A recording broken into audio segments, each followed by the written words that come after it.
part of what I want to be doing, Yeah. this is in the next decade of my life, is to get back to creating what I call communions, liturgical spaces to enact some of the theory that I've been exploring over the last 30 years.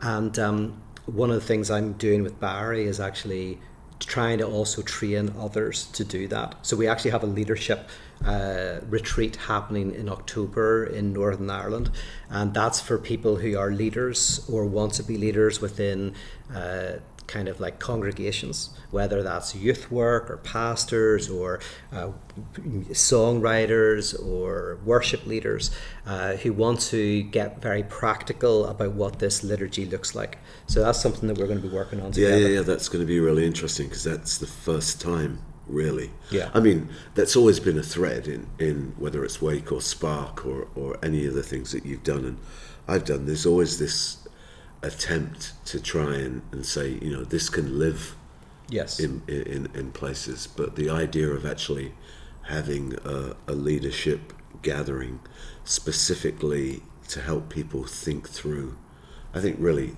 probably mostly the obstacles and the challenges of how that might look, which on one level I don't think is as difficult as it might appear. Yeah, and that's part of it. It's almost, I want to demystify it.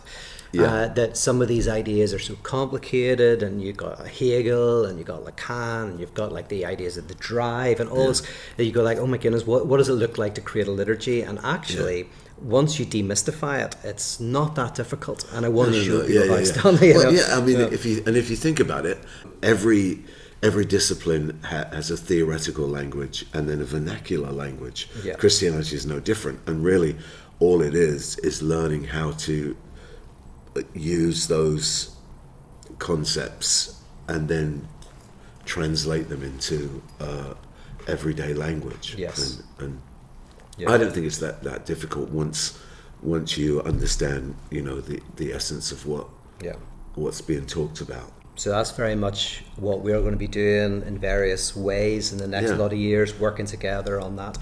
And